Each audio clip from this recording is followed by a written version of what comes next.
We're in for a fantastic week of releases, so buckle up your seatbelts, beginning with En Garde, a third-person action title that sees you playing as a swashbuckling heroine, battling the villainous Count Duke and his forces. This is a melee combat-focused title centered all around sword fighting, so you have to parry, repulse, and lunge your way to victory. Looking to have a good combat system, not to mention platforming acrobatics, environmental interactions and more, looking to have bits of Tomb Raider and Prince of Persia in this, but it's a lot less grimdark and grimy, and should be a good time.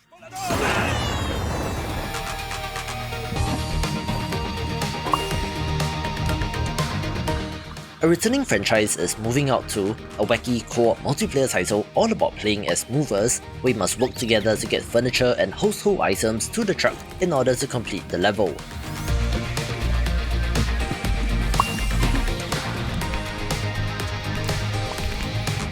This game and the original have been rightfully compared to the Overcooked games since they are similar in concept but with a different theme, where personally I do still lean towards that other series since cooking is more fun than grabbing stuff and chucking it in a truck.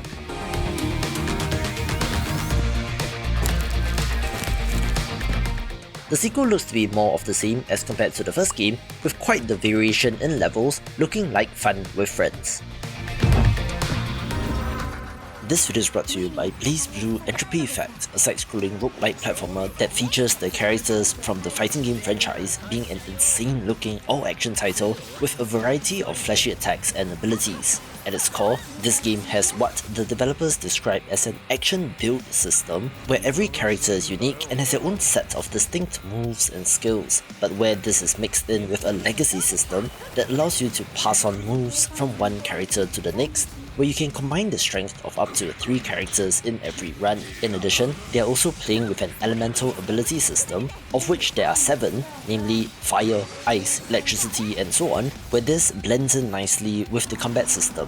Curiously, this mixes classic stage-based level design along with a more open Metroidvania style map, so I am curious as to what the overall structure is, and in addition to all of this, it has a story with branching paths and multiple endings as well. This will be an early access release, but will have 4 large stages, 1 Metroidvania map, 7 characters, 200 plus tactics or abilities, 10 bosses, 50 plus types of enemies and so much more at launch, with planned major content releases in September and November and a 1.0 release in the first quarter of next year. As such, due to the developer's pedigree in the history of this franchise, I have every reason to believe that this will be good, so if interested, pick it up via the link in the description below.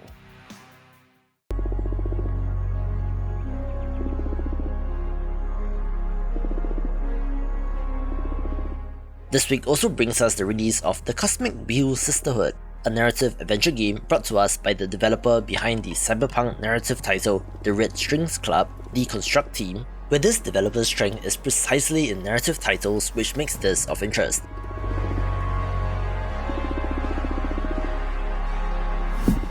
You play as a witch who is exiled on a floating asteroid in space, now having to affect cosmic witch society through the use of tarot cards and an unholy pact with a forbidden creature.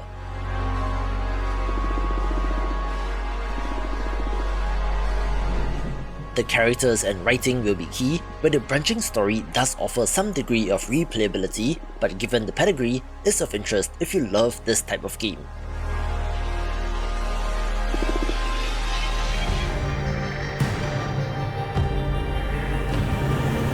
Base. One of the more ambitious looking titles of the week is Desynced, a sci-fi strategy game that looks like an RTS but has factorial style automation elements as well, where you're attempting to explore the far corners of an unknown planet. Customize your bots. Program behaviors. You do it with the help of fully customizable robots, which you can even program, where the immediate threat will be xenomorph-looking aliens that will destroy your base.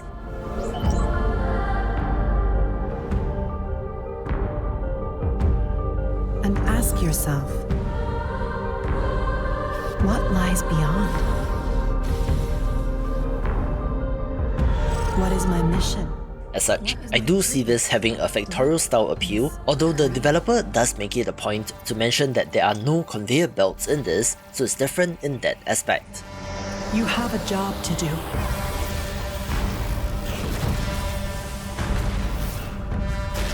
Hey, if you made it this far, subscribe to my weekly newsletter to keep on top of all things indie games, link in the description below.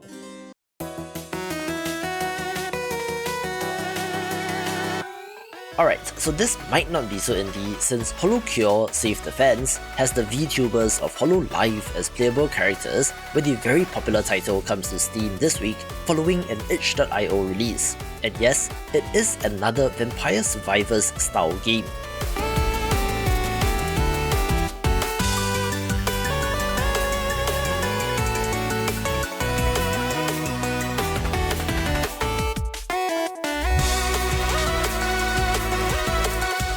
However, it is pretty good for what it is, even if you have no affinity for the VTubers in question, where together with the Steam release, there will be a new update that adds a meta progression home base area with cooking, crafting, fishing and more, fleshing out the experience, and for free, why not check it out?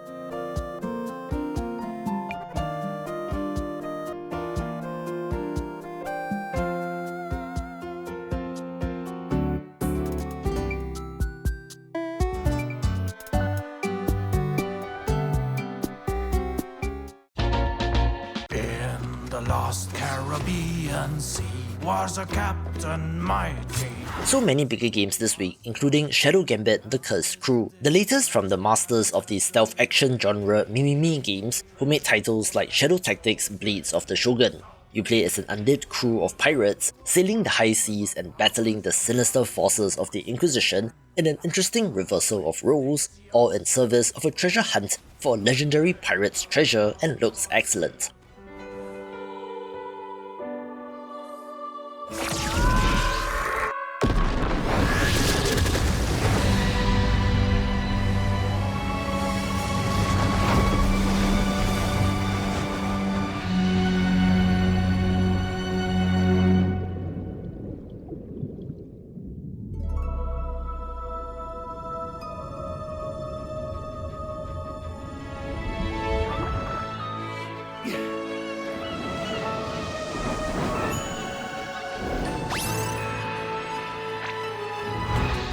This next title is also of interest since you might see some similarities between Waven as well as this developer's earlier titles in Dofus from 2004 and Wakfu from 2012, where in another renewal of the approximate 10-year cycle, French developer Ankama Games is releasing another free-to-play tactical multiplayer RPG. Those two earlier games have gotten millions and millions of players, which this game hopes to replicate that success, so let's see if it works for a third time.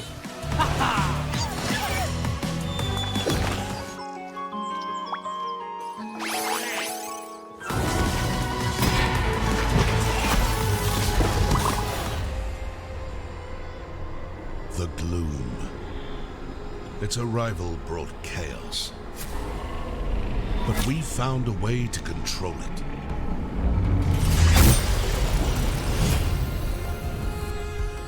We choose the path. We face the danger. We control the chaos. Also of interest is Wayfinder, a third-person action title with a co-op focus where you play as a Wayfinder attempting to control the chaos that has overrun the world. Cynically, this kind of looks like Fortnite in terms of visuals, but has more action-adventure RPG combat and even MMO-like systems like player housing. It is also being made by Airship Syndicate, the people best known for Battle Chasers Night War, and is published by Digital Extremes, also known as the Warframe people, definitely making this a curiosity. Wayfinders.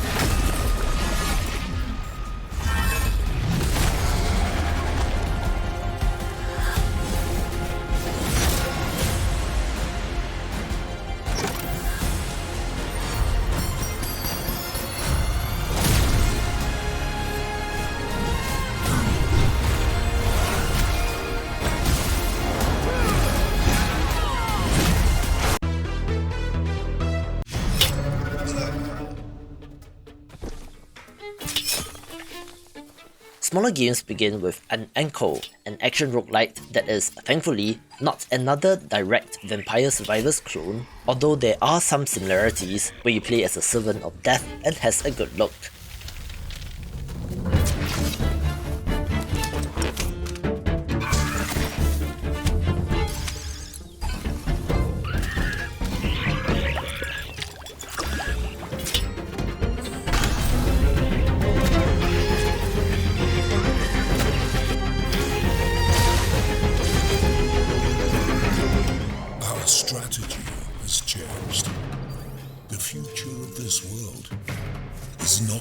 decided.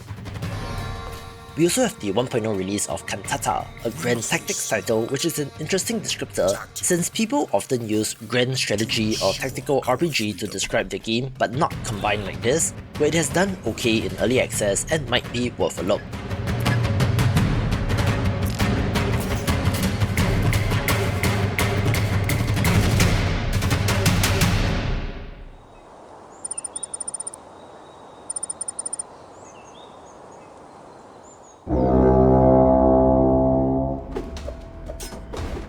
Dwarves, Glory, Death and Loot is an auto-battler roguelite where you're assembling a party of dwarves to fight your way through enemies and could be neat.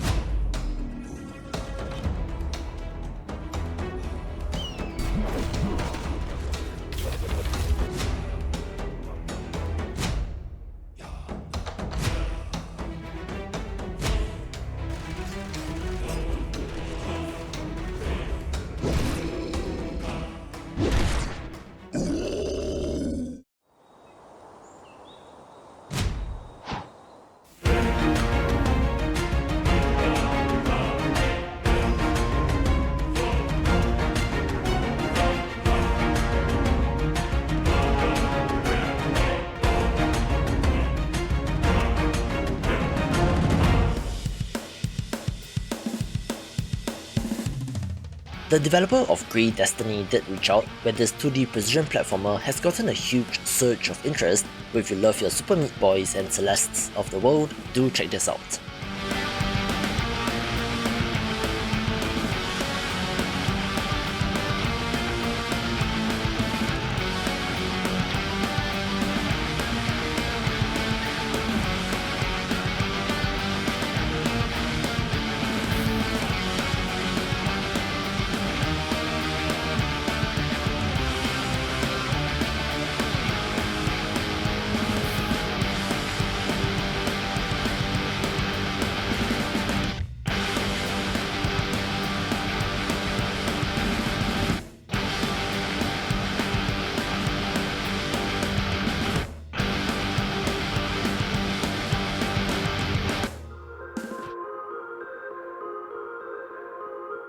The Tycoon game, Let's Build a Zoo, is really following in the footsteps of Zoo Tycoon, especially with the release of Aquarium Odyssey, a paid DLC that adds aquatic creatures, where the ability to splice animals together and the darker side of running a zoo can be experienced through this game.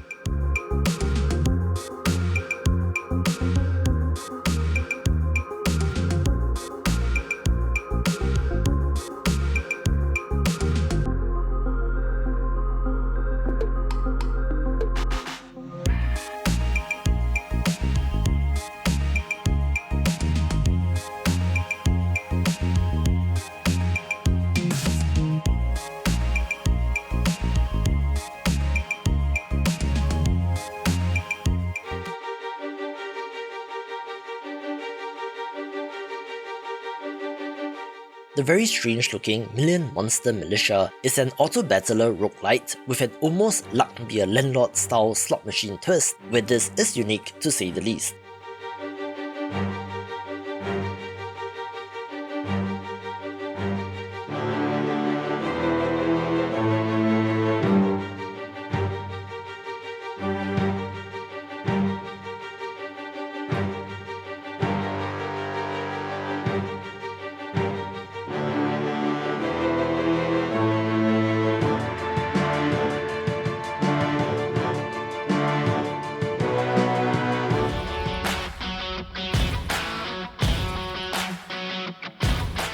The original Ship Graveyard Simulator is fairly popular, where the series is back and allows you to chop up more abandoned ships for scrap.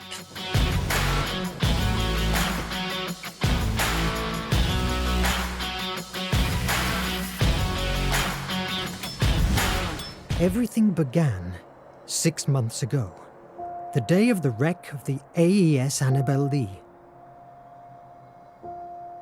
I could never imagine that my salvation would come in the form of the monster that destroyed my own ship. Later I understood that my extraordinary journey started right there. Mr. Verne, we are on the right path. Go on. A pixel art narrative title of interest is Verne, the Shape of Fantasy, one that is based on writer Jules Verne, and of course, underwater shenanigans, and has a good pixel art look. Verne, what do you fancy more? A quick death beneath the sea or a long life of tortures at one of the nation's penitentiary mines? Move! How could a bookworm like me stop the most intelligent and boldest man in Hemera?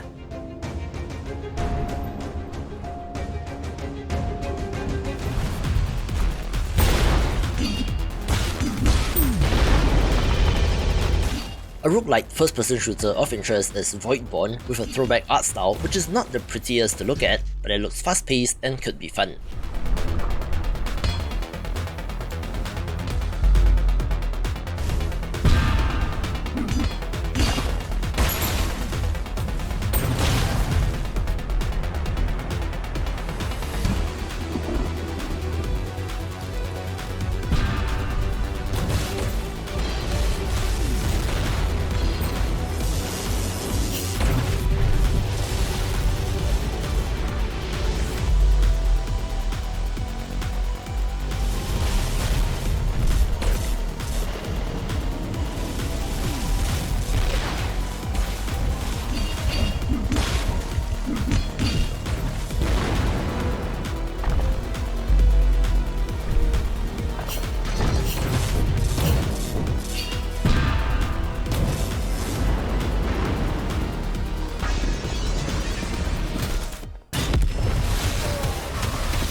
The top 5 begins with the long-awaited release of Amid Evil The Black Labyrinth, a paid DLC to a fan-favourite first-person shooter which released out of early access in 2019, where this update touts itself as an expansion pack style DLC in reference to games of the past.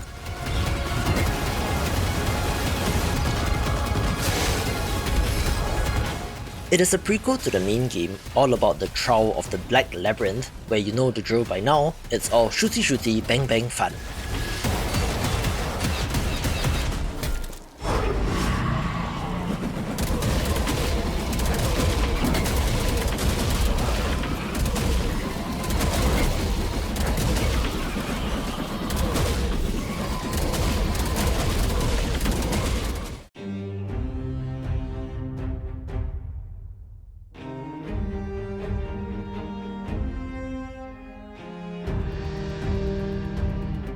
A game which I previewed for August is En Garde, a survival strategy adventure game set in a world of Slavic mythology where you must lead your people to conquer the darkness beyond the walls of your encampment.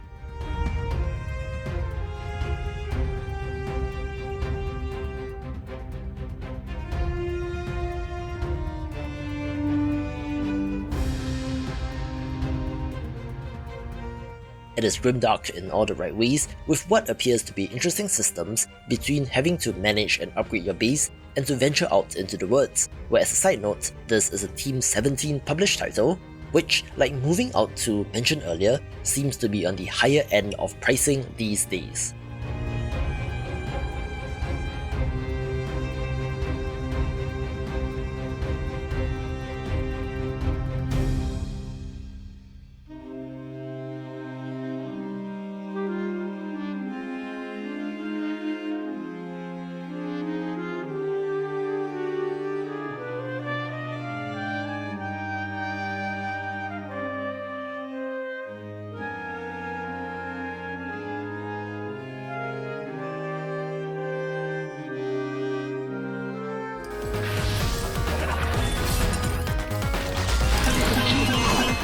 A very pleasant surprise this week is the early access release of Xenotilt Hostile Pinball Action, the follow-up to Demon's Tilt, which itself was a tribute to Devil's Crush, where this game is sci-fi and might be more similar to Alien Crush instead.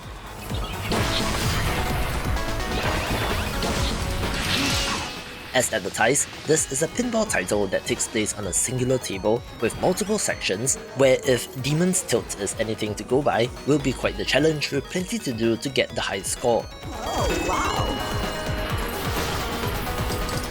I like the 3-stage table as well as the pixel art, where they have added a new perk system to a pinball game which is interesting and should be great as well.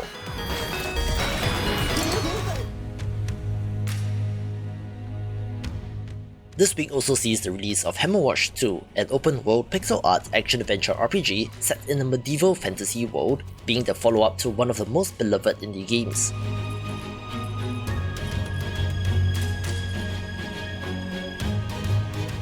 However, rather than exploring the dungeons of Castle Hammerwatch, you are now instead free to roam the open world, helping villagers through various quests that of course include defeating monsters and the undead. This is all in service of protecting the kingdom and looks to be another great entry with a bunch of characters to play as, where this should be excellent in co-op. I love it when indie developers fill a gap in the market that bigger developers and IP holders are unwilling to make a game in, which is why the Jet Set Radio-like Bomb Rush Cyberpunk is of interest, despite me not really having any affinity with its inspiration, but the sick vibes, awesome art style and movement-based gameplay looks cool and comes to us from Team Reptile, who made the underrated fighting sports titles Lethal League, so fingers crossed this is good, with more upcoming games of 2023 in this video.